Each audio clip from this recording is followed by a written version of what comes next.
Hi, everyone. Hello. I'm Candace. And I'm Erik. And we are the Yateses. We are the Yateses, yes. And this is Holy Matrimony, where we bring it all to the table. Yes. We talk about everything in marriage, just everything. Yes. So we're really... I was going to say whether it's, kids, parenting, finances, you name it, we're going to talk about it. Yes, right. Because we understand that you have to, in order to be whole in your marriage, you have to be whole in every part of who you are individually and collectively. So, there may be some tough things, there may be some fun things, there may be some hard things, some easy things, but we're going to talk about it all. So, yes. But tonight we're going to have some fun. Yeah. Before we get to that, yes. Why don't you hit the subscribe button and hit the little bell right there so you can be notified of all of our future content, because there's going to be a lot of stuff we talk about. We're going to have a lot of fun, right? Yeah. And you can also follow us on Instagram. Yeah. You can follow me at Candace_cultivates. And you can follow Erik at Yaktastic1. That's spelled YAKKTASTIC1. Like fantastic, but Yaktastic. Yeah. So follow us on Instagram. You can see more about who we are, our families, our hobbies, and everything about us. But tonight we're gonna have a little bit of a conversation about, I would say it's probably our favorite binge-worthy show. We've been watching it, for a few years now, right? Mm-hmm. We watched Married at First Sight, and I know some of y'all are probably like, "What? That's a whole bunch of garbage." But no, it's a great show. And of course, we're about mid-season in the current season of Married at First Sight, and when we watch the show, the episodes are already 2 hours long. Yeah. So, we have kids that are young, and we have dinner and everything. So we never really watch it like right when it comes on at 7 p.m. Central here. But we have a streaming app that we use to watch it. So we'll watch it later so that we can fast forward through the commercials. But the main reason we watch it after it airs is so that we can pause. Mm-hmm. Throughout the episodes and talk, because unpack. Yes, that's a good word. unpack what is happening on the show with the couple. So for us, without commercials, the 2 hour episodes are like about an hour and 20 minutes, something like that. Yeah. But we still end up sitting there for at least 2.5 hours talking, and so we realized that we have a lot of really great conversations around the couples, not like just about who they are, but what they're facing as newly married couples, and some of the themes that come up, some of the experiences that they share, and definitely some of the disagreements and arguments they have. Yeah. And so we love to just pick each other's brain, and we disagree sometimes. And so we're gonna kind of give our mid-season review of Married at First Sight. Okay, so if you're not familiar with Married at First Sight, it's filmed by Lifetime, and there's a few different experts, and they are real experts. There's a pastor, a marriage and family therapist, and also a sexual health therapist. And so they match individuals who are basically tired of the dating scene and really believe they're ready for marriage and want to be in a committed married relationship. And so the catch is, of course, they go through all this rigorous process. They're interviewed. They go through all these interviews and have to write a whole bunch to answer a lot of questions and stuff like that. The experts look into their backgrounds. They go and look at their houses. They look in their drawers, everything. And then if they feel like they found a match for that person, they match them. And they have 2 weeks to prepare for their wedding, to let their family, friends, and loved ones know that they are going to be getting married. But they are not going to meet their spouse until they get to the altar. So that's why it's married literally at first sight, because the first time they see their husband or wife is when they get to the altar and say hello. They introduce themselves and get married, and then off they go onto this 8-week journey of deciding, building a life as a married couple and deciding whether or not they're going to stay together, so they can decide at the end of those 8 weeks if they're going to stay married. They can decide if they want to get a divorce. So you can imagine marrying a stranger, period. Mm-hmm. But then moving in with them, meeting their family. They do have to go about kind of their day-to-day life. Like if they have jobs, they go to work. So you can imagine the amount of issues that arise and happy things too. But this season has been very interesting. So you ready? Yeah. So last night, when we watched the last episode, we wanted to make sure that we jotted down some notes. So we got some notes on our phones because we get into it, right? when this show is going on, we'll be sitting there and something will happen and I'll be like, pause. And so Erik will pause and then we'll have this maybe 5-minute, 10-minute discussion. So we made sure that we took some notes about the couples and about what we want to talk about. And of course we can't talk about everything because we're 5 episodes in. They've been married 3 weeks. Maybe more than that. Yeah, they've been married about 3 weeks. So we're about 5 episodes in. I think it's been more. Well, I don't know. Because they're going to celebrate 1 month next week. Yeah. So they've been married for a few weeks. So you can imagine there has been quite a few things that have come up. But let's get it cracking. So who do you want to start with? Why don't we start with Clara and Ryan? How about that? You try to go the easy route first. Yeah. Okay, Clara and Ryan. Clara and Ryan are one of the couples. And this is very interesting for this couple because this is the first interracial couple on Married at First Sight. Obviously, they're not the first interracial couple in the United States. But yes, they are the first interracial couple on the show. And they're really sweet. I like Clara and Ryan. I think in the beginning, people thought that she probably was going to be really impatient and uptight just because how she was on their wedding day. Oh yeah. She had the issues with her dress she didn't like, and I don't blame her because it was jacked up. It was jacked up. Her hem didn't even touch the floor. I would never. Right. But yeah, they're a sweet couple, but they have, there's some things that I think have kind of arisen. I think some themes for us that we've recognized, we could talk about that. Yeah. So of course, I think with them, the biggest issue right now is sex. Okay. They're not having it. And of course you might be thinking well, they've only been married 3 weeks and they're married to a stranger, but they do have, everybody understands you are married. That very well can be a part of your marriage, consummating your marriage at some point. And these two folks are really on different planes about sex, and Clara is ready. Yeah. She is can we do this please? What are we doing here? And Ryan is kind of pumping the brakes. Yeah. But one of the things he said is that for him, he feels that there has to be this foundation set, this base established in their marriage relationship that doesn't include sex, so that they know in the future that they can make it through tough times. That foundation, that base is what's going to get them through tough times. And when we were watching it, I was like, well, sex is a part of that. Okay, let's just be real, y'all. Sex is a part of that foundation and that base of being able to get through some tough times and some challenges as a couple. I'm sure you've heard it, makeup sex is good. It is. So that's one thing. You're making me blush. Look, y'all, it's important. For real, this is why we say holy matrimony, not HOLY. Yeah. We believe in that, but holy as WHOLLY. Right. Because I think, and we're digressing a little bit, but I think a lot of, unfortunately, within our world as Christians, people just don't want to talk about sex. At least they don't want to be real about it. Right.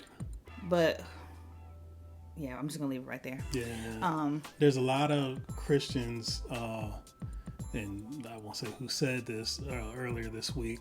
They get down on people that have marital trouble and divorces and stuff like that, but they may be sleeping in separate bedrooms and with their wife. They've been together 30 years, but they don't sleep in the same room. So, right. you know, there's a lot of stuff that we don't want to talk about and deal with, but, you know, we're going to deal with it here. Right, right. So this is kind of one of the themes that came out with this couple is just their difference around like how they value sex, how like for Ryan it's something that's sacred. Clara just hasn't experienced that in that way when it comes to sex. Like she just doesn't view it that way, and it's not that she doesn't want to, she just doesn't know if she has the capacity to. Yeah, that's the thing. She seemed like she was afraid. Yeah, like she didn't know whether she could get to a point where it was more than just a physical act. Exactly. And we, you know, when we came into our marriage, we had taken different paths in terms of, you know, sex. I chose to, you know, stay a virgin until I was married. And it wasn't because I didn't have opportunity. I did. And I'm not saying I had plenty, but I did have opportunity and I chose not to. And, you know, the people that I had dated, they respected that. We, you know, they didn't stay with me for long, but I mean, I don't think that was the only factor, but I would always make it very clear up front that was just something that I didn't want to do. And it wasn't just because like I felt like sex is so holy, you shouldn't do it till marriage. I did have that, but honestly, like for me, I knew a lot of my friends were sexually active, and I just saw the dysfunction in their relationships, to be honest. And a lot of them would tell me, girl, you better not have sex. Like a lot of my friends were older than me, and so they treated me like a little sister. And so, you know, they'd be like, you better not have sex until you're married. And I'm like, well, you don't have to tell me that, because like I definitely don't want to experience what you're experiencing with these dudes that you're engaging, you know, in sexual activity with. And so it kind of helped me solidify that decision. Like, I don't want to do that. And it wasn't a challenge for me, you know, when I was in college or anything. Again, there were opportunities. There were some situations that I was in, put myself in that, you know, probably weren't the best, but ultimately I was like, no, I'm going to wait. And so like for you, you know, you weren't a virgin when we got married. And so like, a few instances of, I wasn't a wild child or nothing like that, but yeah, you know, you weren't Deuce Bigelow, Mel Gigolo? No, not at all. But when when she told me that, you know, she was a virgin and she didn't want to have sex till marriage, I was like, okay, you know, because I knew that was right, first of all, with our beliefs, you know, and, you know, I wanted to be with her, so whatever I had to do, you know, I was like, yeah, I'm down with that. Let's do that. Or let's not do that. did you, you know, because you were sexually active before we were married, did you still view sex as something that was sacred even though you were having sex with people? Yeah. Or, okay, it wasn't just like, it's just sex. No, I always knew it was more than that. Yeah. You know, growing up in our church, you know, we talked about soul ties and stuff like that. So I did have that understanding that it wasn't just the physical act. There was more to it. So, you know, that helped me not do it as much as I could have, I guess. Yeah. Because I knew that, you know, there's not just bodies involved, but there's hearts involved, there's minds involved, there's emotions involved, and it's, you know, it's a big thing, you know, and that's why it's important in marriage, you know, like to have that tool, so to speak, to build intimacy, you know, to further intimacy. Yeah. But I mean, there's more to it than that, but it's a big tool that God has given us. Yeah. So kind of going back to, you know, what Ryan, I think what they were kind of having an issue around, just him wanting to have this whole like foundation of like that didn't include that. I think for us, we understand like that's important. That is an important aspect of a marriage relationship. It isn't everything, but it is important, right? Like we don't. And I think even looking at Clara and how she viewed it as like, well, for her, like sex has just been sex. Like there's been no emotional thing. She's always felt that it was just like something you do, and not really.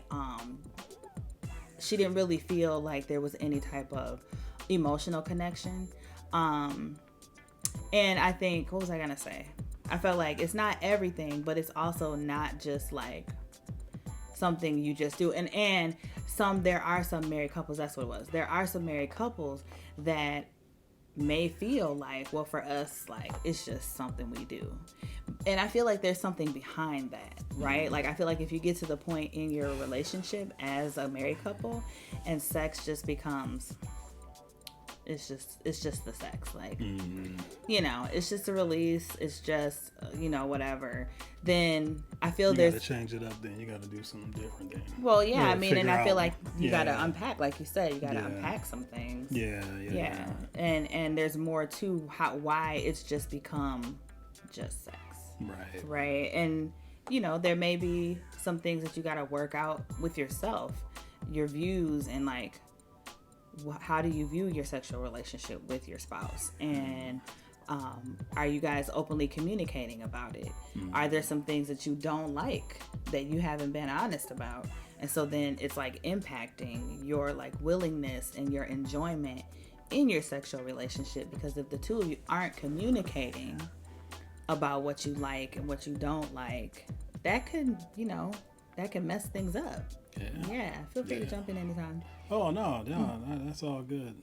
One thing Ryan kept saying, though, was that, and you've already kind of touched on this, is that he needs to have trust and commitment to move forward in this area. And then also, like Clara has said, they've been doing pretty much everything else but intercourse. It's like, that's kind of unfair to her, brother she Ryan. Getting robbed. She getting robbed. You know, first of all, you want trust and commitment. Now, you signed up to get married without knowing her. She signed up to get married without knowing you. That in itself is a commitment. Now, of course, you know, you haven't got past the 8 weeks and all that to, you know, their final decision. But, you know, there is a commitment there. And I don't think she's really giving him a chance to, or giving him a reason to not trust her. So with that, and then also doing everything else, but then putting the brakes on, that's not cool. You know, I told Erik yesterday, she getting robbed. Yeah, that's not cool. You know, if you don't want to do it, just be like, let's just cuddle. You know what I'm saying? Yeah. Don't rev her up and then just slam the brakes on it and hit the dashboard. Yeah. Yeah. She has a lot of patience. Yeah. So hopefully they can work through it. Yeah. Because I think overall, like, they're a really great couple, because they do know that they have differences with views about some other things, but it's not like this major deal breaker for them, you know, like another couple who just constantly makes comments like, well, if that's how it's going to be, then I'm done. We'll get to Which them. Which one is that? Should we just go ahead and move on to them then? Yes. So okay, hold on, let me just check. Yes. Okay. My memory ain't gone.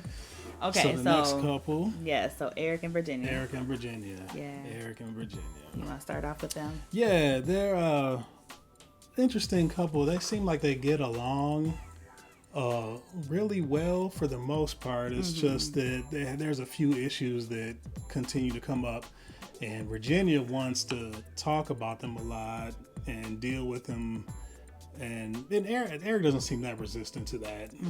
But they both want to kind of avoid conflict if they can. But I mean, these are some things that they're going to have to really work through, like, you know, the whole thing about, you know, Virginia having guy friends. Like, Erik is still not totally on board with that.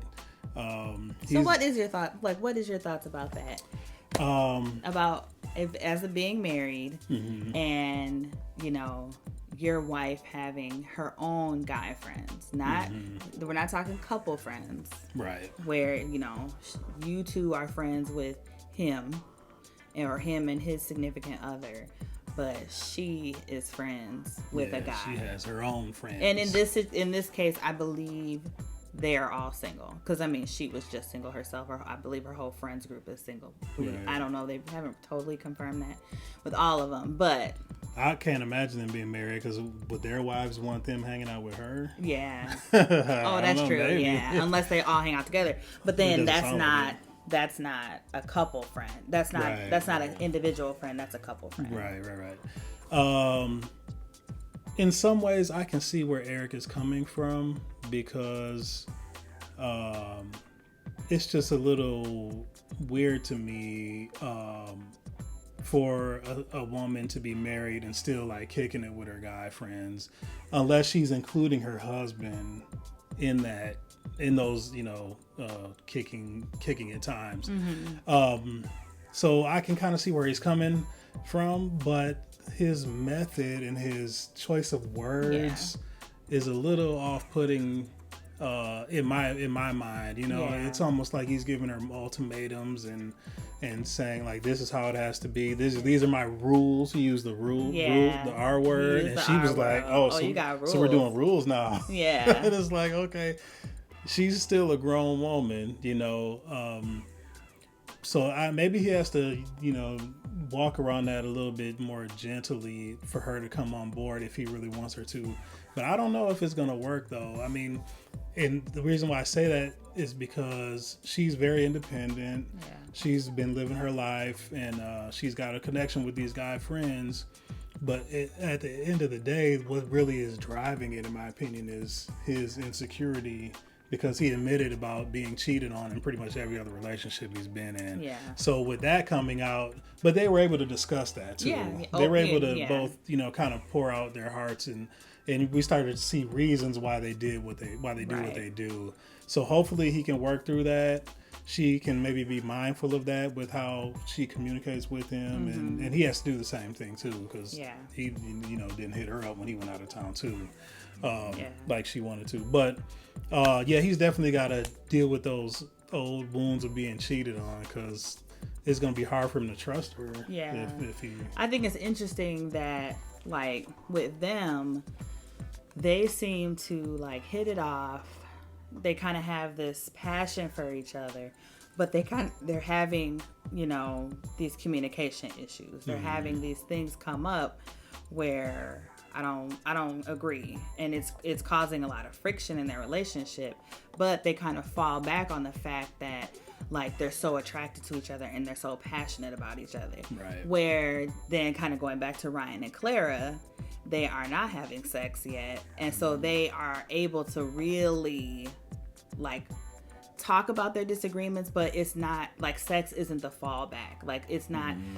That's not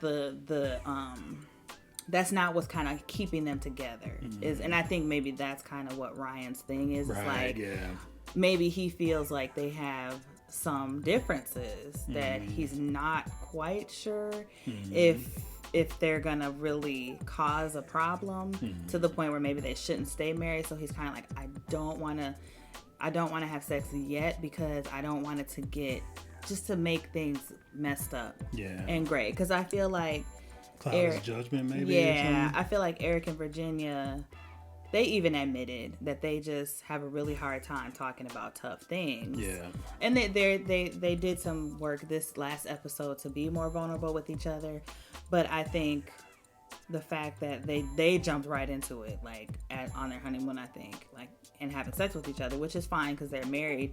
But like you said, I think it could kind of cloud their judgment, because it kind of got them feeling like, oh my gosh, like, we're so attracted to each other, like, we're so passionate about each other, but now you're getting to know this person, and it's like, oh, some of your, like, core beliefs are way different than mine. You know, like, their background is similar.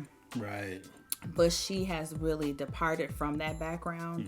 They both have very conservative backgrounds, but she has since changed her opinions and her views. And, like, he was kind of like, sounds like a red and blue kind of situation. Yeah, very. That's what it's on. They weren't specific, but that's what it's on. Well, and her sister is gay and is married and to a woman, and, you know, she's supportive of that, but her family hasn't been that supportive, and I can tell he doesn't agree with that either. Yeah. And so you can tell that is important to her. And I felt like the way he was talking about her and what she values was kind of condescending. Yeah. Because he was like, well, like, she is just like, she just really thinks that, like, those social issues are important. So I kind of felt like he was minimizing what was important to her because he doesn't agree. So he kind of felt, like, I told Erik, basically, in a roundabout way, he was trying to say your views are wrong and mine are right without saying it.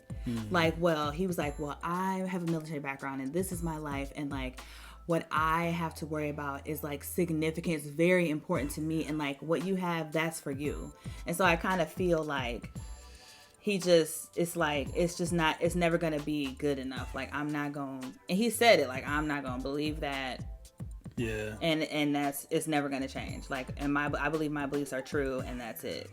And so I believe, like, he just puts his foot in his mouth a lot. Yeah. I think there's a way to talk to your spouse in a way to say that we have differences of opinions and differences of views without being, like, condescending. I can't really think of any other word but condescending and just this, like, superiority complex. Yeah. Like, for instance, when he said, you know, we have these different opinions about things. And, you know, I'm okay with her believing something different. You know, I'm going to believe what I'm going to believe, you know, and I can, you know, basically he was saying I can coexist with her, but he was saying that she can't coexist with somebody who doesn't believe like her in these areas. And she never said that. And he was like, she has the problem. I was like, why'd you end it with that? Yep, like you might have been okay, but you were like, she has the problem. You know what I'm saying? So it's like, bro, like, stop doing that kind of stuff. Well, like, and that makes it, to me, I'm like, okay, so you've been challenged in your beliefs before. You've been challenged in those things, I'm sure. And you basically dig your heels in and say, I'm not going to be open to anything you have to say because what I believe is right. And I mean, if you're going to, but at the same time. I don't think he's really saying that what I believe is right. He's saying what I believe is right for me. He said, like, you can believe. But then if you finish it off by saying, but she has the problem. Yeah. Basically, what he's saying is, me and where I'm at, I don't want to be open to anything. I don't have the problem because she hasn't done anything that to say to him, well, if you don't agree with me, I don't want to be married to you. She was like, look, I'm just letting you know. This is a part of my life. I love my sister and I support her. I'm just letting you know. Yeah. We haven't seen her trying to persuade him. No. But then he's like, she has the problem. It's like, how does she have the problem? But I think he's saying that her problem isn't, well, I think he's saying her problem is him having his beliefs that don't agree with hers. So then I think maybe off camera they have another conversation and he's saying some other things that, I mean, we know how he is from what we've seen on the show. And I think there probably are other times where they talk and he's just like, but, you know, he does that thing. But like, I mean, but how can, you know, shoulders. Yeah, like he does. And it to me, like, okay, perfect example. When the whole thing happened with him at the dinner, at the honeymoon with Chris. Oh yeah. He made it all about himself. And what did he do? I mean, I didn't do anything. I mean, but it's like, bruh, yes, you did. Yeah. But he tries to deflect from him ever having to evaluate how he does things and what he thinks is right. And maybe he never wants to say he's wrong. Mm-hmm.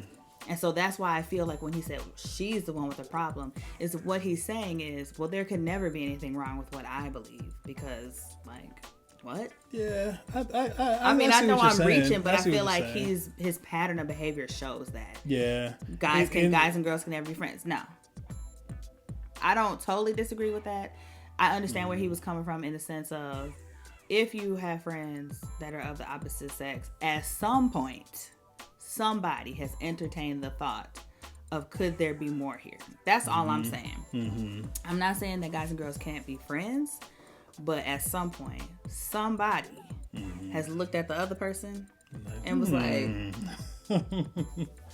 and entertained. Or, that's all I'm saying. Because I know with all the guy friends I had in college, some of them, for sure, I was like, I just have to be friends with him because my friend is in love with him or like really likes him. So we ain't going there. But, and even after the fact, I even had some guys later tell me like I just really wanted to date you, and I'm like, what? Like, because I just thought we were cool. I just thought we were friends. So I used to be your friend too. Yeah. We was cool like that. Yeah. But you was my friend because you was trying to get somewhere. No, I mean, you know. Yes. Yeah. I mean, hey. He was strategic. I was still a friend, you know. but yeah, he was. He wasn't trying to get anything. Strategic. Yeah, he wasn't trying to get anything out of himself being friendly. Yeah. But he saw a future. Yeah, exactly. There we go. There was one more thing about Erik and Virginia. His ultimatum about having children. Yeah. Yeah, he said if she doesn't want to have children, I'm out. It's over. I'm out. I'm out. With the shoulders up, I'm out. It's over. What do you think about that? As a woman who, I didn't press you into having kids. No. But I knew you wanted them. But anyway, go ahead. No. I mean, I think you said, just husbands don't, you should be giving that's it. You shouldn't be giving your spouse ultimatums, period, right? And especially with things that are very important and significant to your relationship, like having kids or finances. I think you mentioned earlier that he kind of gets caught up in his insecurities, and I think when he feels that the situation is totally out of his control, or he can't, or she's not gonna side with him, then that's when that ultimatum defense wall comes up, right? Mm-hmm. So she, early on in their relationship, actually I think when she had met his family, they asked her about having kids, and and it's because he's older. There's an age difference, and so his family was his mom was I want grandchildren. And she's she's 26, I think, and he's 38 or 36. Yeah, more like 36. 34. I think Jacob is 38. Yeah. So he's 36, and so there's this age difference, and she feels well, I got time. I don't need to rush to have kids. So she told his family she is 50-50, and so then I think that's kind of that whole insecurity thing again, where, it might not be perfect. It might not, I'm not going to be in control of this. I could potentially get hurt. So I'm just going to be well, if you don't want to have kids, then I'm done. And it's that's not going to make her be right. Oh, well, okay, well then, we'll have kids. Yeah. What? That's not gonna work. And she shouldn't want to have kids grudgingly anyway. Exactly, because so that he won't be mad. Right, no. Right. Because again, he's a pilot, and they did have that conversation about he's flying, he's gone so many days a week, and I don't know if she sees that life for her yet, especially with kids. I mean, I work in childcare, so your kids could go to childcare, and you can still go to work outside your home. But I think he's also probably gonna be oh heck no, I don't want my kids in childcare. Yeah. I think he's gonna want her to whoever his wife is, if he has kids, he gonna expect that wife to be a stay-at-home mom. Especially if that's what his mom was. Yep. Oh yeah. He really looks up to his mom and dad and how they did things, and so. Yeah, and it's that can only get you so far, right? And we can model ourselves after our parents, but I think you're reaching a little bit too far when your expectation is that your spouse is just like your parent, right? So you see, because he talked about that too, again, centering himself when she was being vulnerable about her upbringing and the fact that her parents had a horrible relationship, argued all the time, and that damaged. It was traumatic for her. Even after they got divorced, she said they still had a tumultuous relationship. Yeah. And this dude is because I understand now. You never saw a good marriage because my parents. And then he just went into what he saw, and I'm I forgot about that. Okay, empathy failed number 1. Yeah. It was a great opportunity for him to say oh wow, that is, thank you for sharing that. I know that must have been painful for you. Yeah. Going through all of that, and now you're here and you're still choosing to be married and to be in this committed relationship, even though the number one relationship in your life failed and it hurt you. But he was just oh yeah, so you didn't get to see what I saw, my parents, and so. He just makes everything about him, and everything is right. Everything is perfect. He has the good examples. He has the experience, and that is not going to fly with her. No pun intended. Okay, that's not gonna fly with her in the long run, because she's gonna. I think eventually, if she feels like she's losing herself, she's not gonna like it. Yeah. And her friends are gonna be the first one to tell her. Yeah, she's such a free spirit. I don't know how much more she can really deal with. Right. And that's just my opinion. She may be fine with it, but she doesn't seem to be. Right. And I'm a free spirit, and Erik is definitely the nerd in the financial aspect. But even in life, like, I'm the free spirit. I'm more free spirited than Erik is. But I value, like, his stability. I value that he values stability and, like, wanting to do things right and wanting to, like, solidify things and be well prepared and understand the steps that we're taking when we're making decisions. But at the same time, like, you don't quench my free spiritedness. So when it's like, oh my gosh, I want to start a garden, it's like, okay. And you might, in your more reserved state, be like, well, how big of a garden you talking about? Let's start with one box. Yeah. So, I mean, he keeps me grounded, but then I can still enjoy myself. I can still, be creative and have fun. But I think Erik, the other Erik, because he's also an Erik on the show, I think he is just kind of like trying to put the reins on her free spiritedness, and he doesn't even realize that that's what he needs. Like, you need to loosen up and have some fun. Yeah, like, he looked like he was having the time of his life on the honeymoon. Yeah, he was and even when her friends was over there, they coming late to everything. He probably is never late. The pilots can't be late, so. Nope.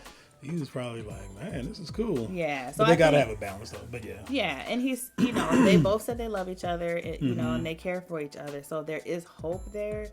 But he's got to learn to let go. He's got to learn that, yes, my parents had a great relationship. My dad was, and he modeled himself after his dad. He's a pilot as well. But you can't expect your wife then to model herself after your mom. She don't know your mom. Right. That's a good point. Yeah. She didn't have the life. Point. She didn't have the same life that your mom had. Yeah. If that's the case, you should have asked your mama to hook you up with somebody. Because she could have figured that out for you. But to be honest, you don't want a wife like your mom. Yeah. People say you do, but I don't know if that works for. They say that about girls wanting a man like their dad, but I don't know. There's lots of exceptions to that rule. So I don't know, but yeah. Okay. So moving on to Jake. What was her name? Oh, Jacob and Haley. Yeah. We can go through them quickly. They've they're boring. That's cool. They are kind of boring, but. And that's the problem. They're both boring. Yeah. Like in our relationship. Well, I won't say I'm boring. No, you're not boring. I'm more boring than you. If either one of us is boring, it would be me. But I have my quirks. Yeah. I have my, ways that bring life to the house in our marriage and our family. He's goofy all the time. Yeah. But yeah, they and you know how to hold a conversation. Yeah. I've always been good at that. Jacob does not have good conversation skills.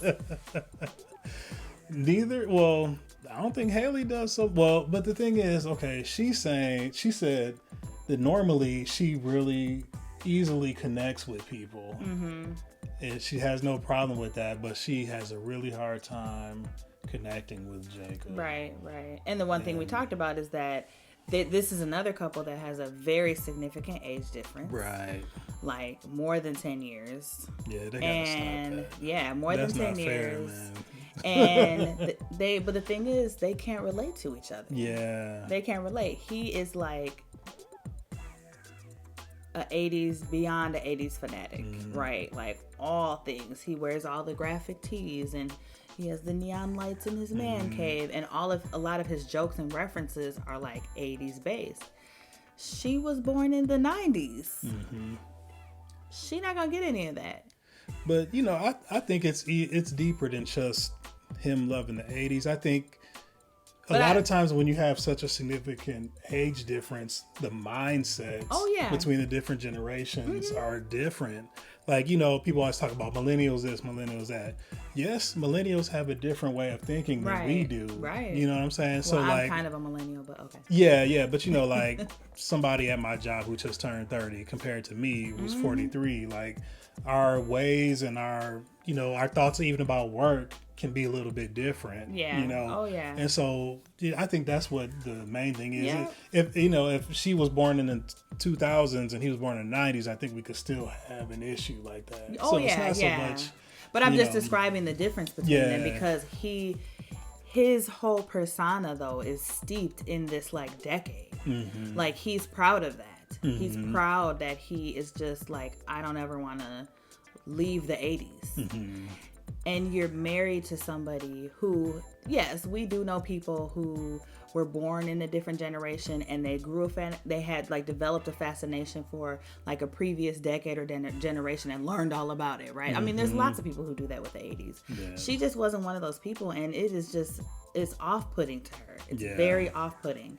And so it hinders their ability, but just because he's older and he, you know, the 80s was a great decade for him, doesn't mean that he can't get with the times. And so I think that's the problem, is like, dude, I know you like the 80s, but you also got to get with the 90s, 2000s, and 2010s. Like, you mean to tell me that all of your whole frame of reference is the 80s? And we can't have a discussion, like we can't talk about anything else? Like, they don't really seem to have anything in common. Yeah. Like, she's traveled all over the world. He's literally never really been out of Georgia. You know, he is kind of like a homebody, works from home. She wanted to, like, she was about to live in Australia and move her job, like, on a whim. Yeah. And so that can work out for people, right? Like, you can pull out from each other. Like, my strengths can complement you. Your strengths can complement me. So if you need to have more fun and I'm like, hey, let's have more fun, I can pull that out of you. If you are like, you know, more stable or whatever it is. But I feel like they don't complement each other very well. Right. And I believe it's because they struggle to relate. They struggle to relate to each other. And again, go ahead. And there's the whole thing. She said she's not really physically attracted to him too. So that makes it even harder to connect with somebody. You know, if you don't know them but you like how they look, I think that's a little more motivating.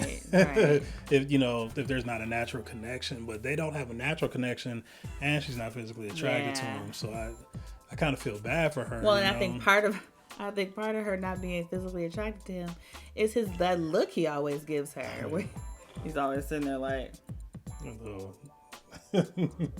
kind of like, he does a little like he's like spying on her. Like, I don't know. And to me, he's not like ugly or anything. Yeah. But she says she's not fully attracted to him, and like, Lord, we have definitely had this conversation.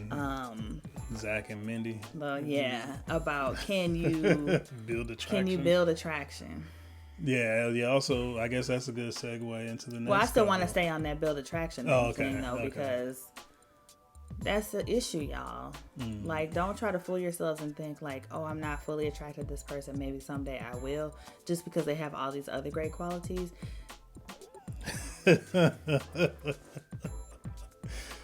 You can't build attraction if somebody's got a heart of gold. Okay, well then give me. How do you even do that?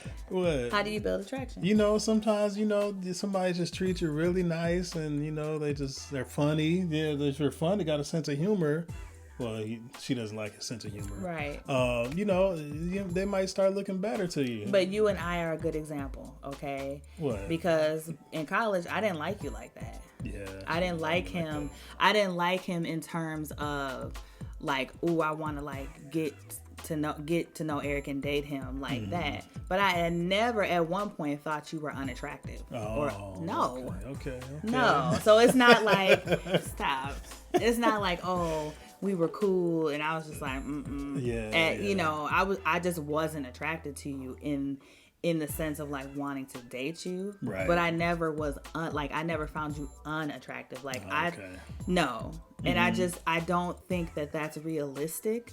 Where if you find someone unattractive, that you can be like, but they're unattractive, but there's all these other great qualities about them, and I know one day we might because like we said in the beginning, there is a value to physical intimacy in a relationship. And if you can't even see yourself being physically intimate with that person, and it's because you're not attracted to them, like there may be some other issues you have with yourself, but if you're not attracted to them and remotely, then no. Yeah, there has to be something. Right, right. And I mean, I've been there, and I almost tried to fool myself thinking like, and not with Erik, but with an ex, like, well, I'm not interested in him like that. I'm not like physically attracted to him like that, but he's great. He's this, he's that. And I was like, who are you fooling? That's a good point. Yeah. I can say I've been in that situation too. Yeah, we'll have to talk about that off camera. Yeah. Oh, you don't want to talk about it now? No, we'll have to talk about that off camera. He's like, we ain't gonna talk about that now. Yeah. But no, and so I feel like she's just not being honest with him. She's not being honest with herself. She's trying to. Well, the thing is, she's starting to be honest. Right. I was gonna say she's trying to force it, but really she's not. Yeah. And that's creating more problems because he's just like, okay, do you not even like me? And I think she just needs to say, no, I don't. I'm sorry. I don't. I'm sorry, Jacob. No.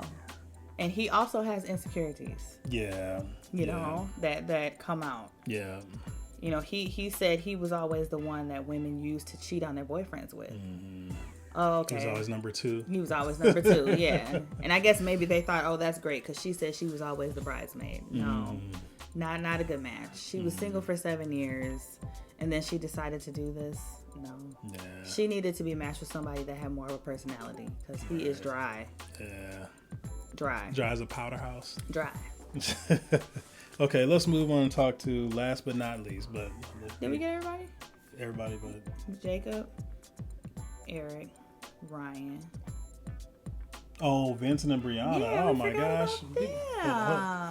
Okay, so do you want? Yeah, we can talk about them, and then we'll Vincent and Brianna. Vincent and Brianna. Or do we want to end on a good note? Maybe we should end on a good note. Yeah, okay. Otherwise, we might go on and on right. with this other couple. And we're gonna try to move this along, and we may have to make a whole different video for.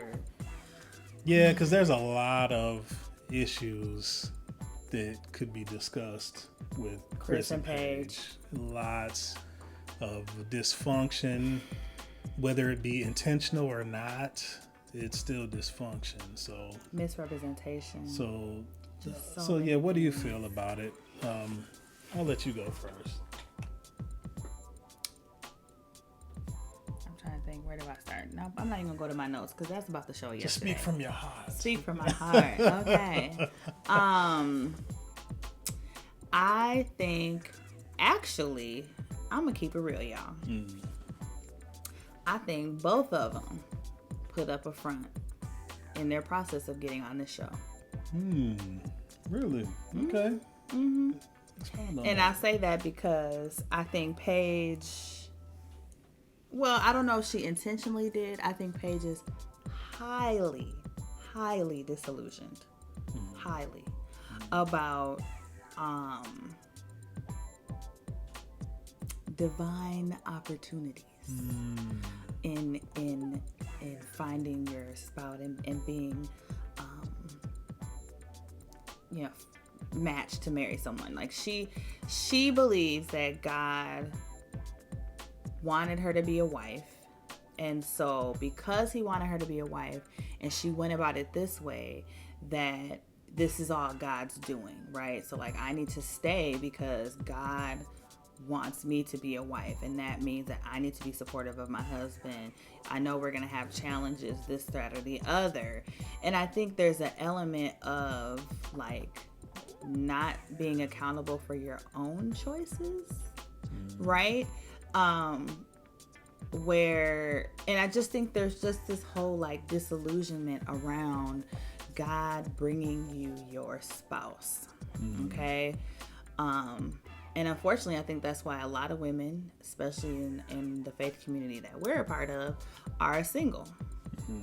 Because you believe that God is supposed to bring you your husband, and that he will crack open the skies and you'll have this, like, I don't know what kind of experience for you to know that is supposed, he will call you to your husband. Is it because like the scripture that says he that findeth a wife finds a good thing? So that means woman is supposed to be found. I guess. Yes, that's probably a heavy one.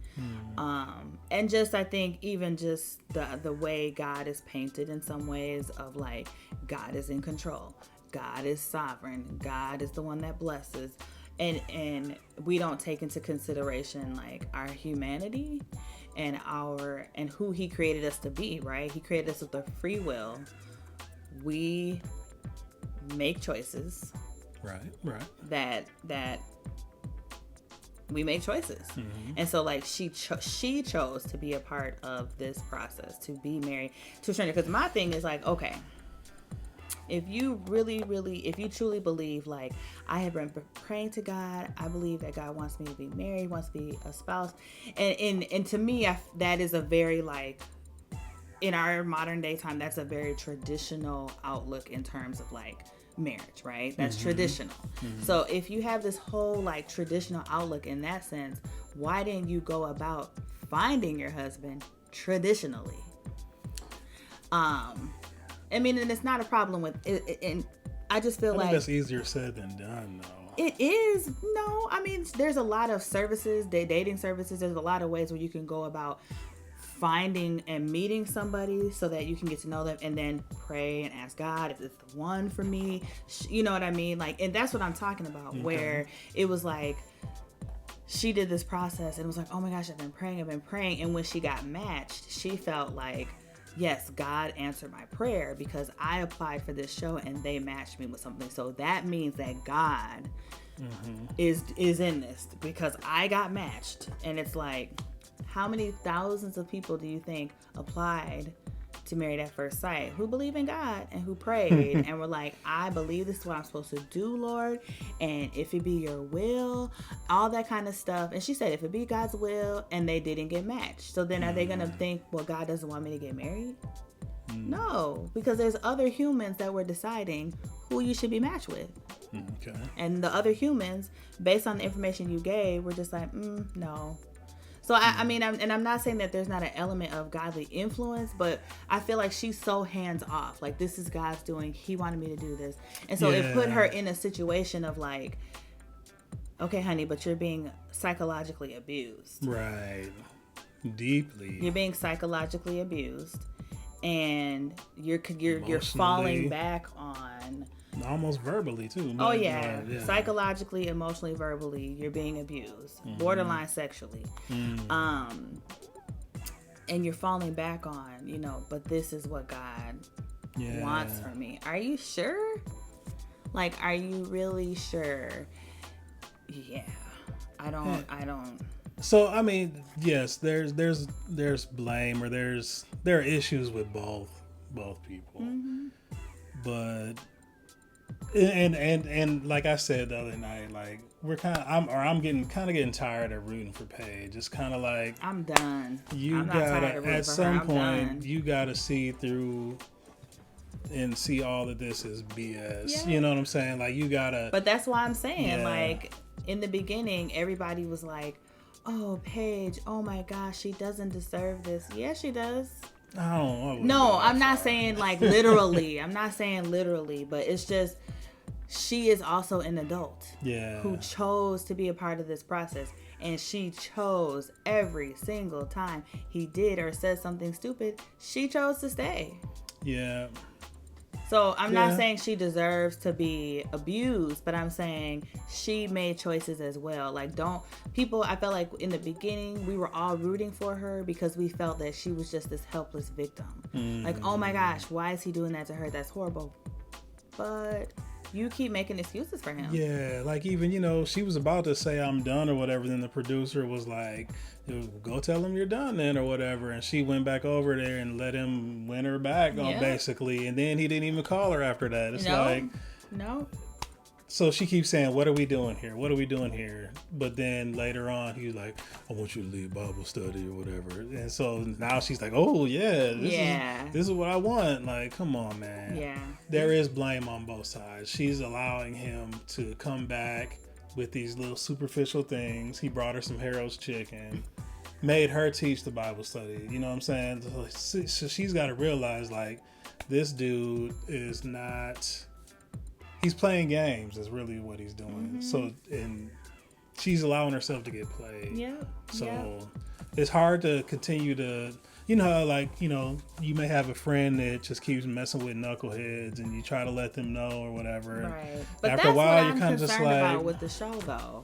Like, I feel like, okay, she had these very smart, like, no nonsense friends at her wedding, right? She had 2 daddies walk her down the aisle. Where they at? Yeah, where's everybody at? Her friends picked up on Chris's BS immediately. And I'm like, did they even have a conversation with her before she left or while she was on honeymoon? What has she been talking to them? Because at one point on her honeymoon, she was saying she was calling her guy friends to get advice. See, here we go with the guy friends. But I'm just kind of like, that's what the missing piece is. We're not seeing her support network at all. Like, we have not seen her. Yeah, she's talking to his pastor. Yeah, we're not seeing her connect to any of her friends or family in this whole process. And I don't know, maybe they don't want to be on the show anyways, or maybe they're all kind of like, see, I told you not to do it. But I think that's the odd part, is we're just not seeing her support network and what they have to say to her about all of this. Because Haley, I mean, she met with her friend, and her friend gave her advice. I mean, she's seen her friends twice. Yeah. And so, but I also feel like Chris is monopolizing that time with his shenanigans, because when she could have had time with her friends, in production wise, what's only been available is like when he says, I want to see you and have a conversation. Well, then they're not going to monopolize. They're not going to take more time for that and then let her also have her conversation with her friends. So then we just see all of this, you know, foolishness. And to me, Chris, I think what's worse is that he not only is like playing games with one, he playing games with 2. And I mean, I don't know if this other young lady is in on it. I don't know if she feels like it's a game too. But why would you want somebody to drag your name in the mud like that? Yeah. Like, or I mean, it's just not a good look for her either. Right? So he's dragging this other young lady's name into this whole situation, you know, as the mother of his child, and kind of using her to like stab Paige so many times. Like, well, she's pregnant. Oh, I want you two to meet. Well, yeah, I have talked to her, and I've talked to her about how we're going to raise her kid. And then, ultimately, I bought her a brand new Mercedes Benz. Mercedes, he got to buy her a Benz. Yeah, I bought her a Benz because so she can get around. She can't take public transportation. Well, what was she doing? A brand new Benz. What was she doing before that? Like, what was she doing all last year? She's doing rideshare. Ain't that like, what was that, Uber or something like that? She wasn't doing no ride share. She had a car. Because she was traumatized because she got in an accident or something like that. Yeah. Basically, you know, they're just, Paige has got to realize, like she said before, this relationship no longer serves her, but she keeps getting sucked in. So she's got to figure out a way to see through all the shenanigans and all that. Yeah. And I mean, one thing we noted was that, you know, in the beginning of the process, when I think it was Dr. Pepper went to her house and she saw the pictures of like her family and everything, one of the points that she made was that I can't remember how many times she said her mom had been divorced. And her dad. Yeah. So her parents are divorced. Her mom had been divorced, I believe, multiple times. And so I kind of feel too like she's very driven to not get divorced. Right. Like, just ultimately, I think she doesn't want to go down the same path as them, which of course is, yeah, I mean, I wouldn't either. But if your focus is like, I don't want to be divorced like my parents were, then you are going to deal with a lot. You could potentially have to deal with a lot because you're going to try to really make yourself feel like, I can't get divorced. Divorce is not an option. And I think typical marriage situations where two people have gotten to know each other over a period of time and they do decide to get married, yes, I believe that they can come to an agreement that divorce is not an option. Meaning, we know we're going to face challenges, but we're going to be open. We're going to get help if we need to. You know, we're going to figure this out together. But going into a situation when you're marrying a stranger and you're literally like, I think in the back of her mind, maybe feeling like divorce is not an option, because I know that like I have been praying for this and God wants me to do this and God wants me to be a wife, and you know, I don't want to be divorced like my parents. Yeah. And that's not proper motivation. Mm-hmm. Right? Because she's allowing herself to just get trampled over. Yeah. And it's just, unfortunately, in our society, it's not realistic either. Right? I mean, okay, you have 5 couples that chose to get married to a stranger. If you just look at statistics as they relate to marriage and divorce, that would mean like over 50% of those couples will not stay together. Mm-hmm. I mean, if you kind of apply that statistic. Right. And so when you look at their relationship, it's kind of obvious that like, yeah, you're probably going to fall into that statistical category of being divorced. Okay. And I think she's just really trying hard not to be divorced. And that's not the best approach. Right. Because if you go into, and I'm not saying that's the only mindset she has, but okay, I don't like, a lot of people may not have had the best examples growing up. So you start out with, I don't want to be like that. Right. I don't want my marriage to be like that. I don't want to be like either that parent or whatever. But eventually you have to get to a place where you decide, I want my marriage to be like this. Mm-hmm. I want to be this type of person, because then when you do find yourself entering into that relationship or meeting people, that is the standard you have to measure them up against. Not just for you, I don't want to be like that. And if they aren't like that, then okay, we might be able to do this, because they still might not measure up to the standard of really what you need and want. Mm-hmm. Right? And so just imagine if she was like, yes, I believe God brought me to this, and this is the type of marriage that I know I'm worthy of. Mm-hmm. I'm worthy of having a partner who is honest, who is faithful, who's committed, who works hard, who puts me first. Like, if she really had that in mind, at the front of her mind, when those things were not happening, she'd have been like, bruh, we have a problem. Yeah. We have a problem. Because I feel like she has a standard. I feel like she has a standard for herself, but she doesn't have one for him. Interesting. That's a good point. Because she feels like, well, God wants me to be a wife, and I feel like as a wife, I should do this, and I should do that, and I should be there for my husband. Okay, if you have that much of a standard for yourself and the kind of wife you're supposed to be, where's your standard for him? That's a good point. Right? I mean, you're holding yourself to being the one that's there supporting him because that's what a wife is supposed to do. Yeah. Then what are you holding him to? And she hasn't been honest. I feel like she wants him. She's kind of waiting and like, I want him to step up and be the husband. And people have already told her, honey, he's not ready. He's not ready to be that. Yeah. No, he's not. He been engaged how many times? No. And you can be engaged multiple times, but he hasn't been totally honest with how those engagements played out. Yeah. And why he wanted to be married in them engagements in the first place. That's true. Mm-hmm. Okay, well let's move on and get this last couple. They don't have a lot to discuss. Well, I mean, there were some good things that came out. Like, they got some understanding. Vincent, and Brianna. He got some more understanding about why he behaved the way he did in certain situations, and that was really refreshing, that he was able to reflect and understand that he just really wants to impress his wife, and when he felt like he didn't, he just got a little pouty. But now that he knows, and because his shirt was too tight, because he put on weight, because that's her fault, because she's been cooking and stuff. So like, so it was good to see that they came to those realizations and they can move forward, I love them. I love Vincent and Brianna. And not just because like, oh, they're such a cute couple together. And they are able to really work on that communication. But I feel their attitude and their mindset coming into this process was very different than some of the other couples. Like Clara and Ryan, I feel like at least they let us know that they took a real honest assessment of where they were in life. Mm-hmm. And especially with Vincent and Brianna, they really had an idea of, this is the kind of person that I want to be matched with, and this is why, and this is the kind of marriage that I want. Mm-hmm. Vincent made it very clear.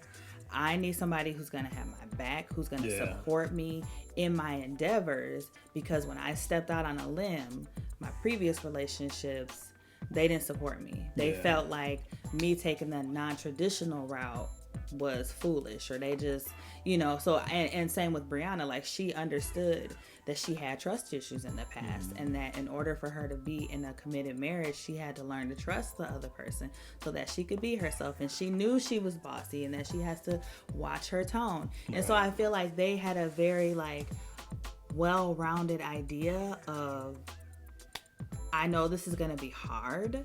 I know that I'm not perfect. And even Vincent, in him trying to be perfect for her, knew he wasn't perfect, because that's why he was trying to be perfect. Right? Like, they knew they weren't perfect. They knew this other person wasn't perfect. They know how to apologize to each other. They know how to have fun. I feel like they were a really good match, you know, but I feel like they also have taken the time to like they even shared how they do talk a lot, like outside of the camera.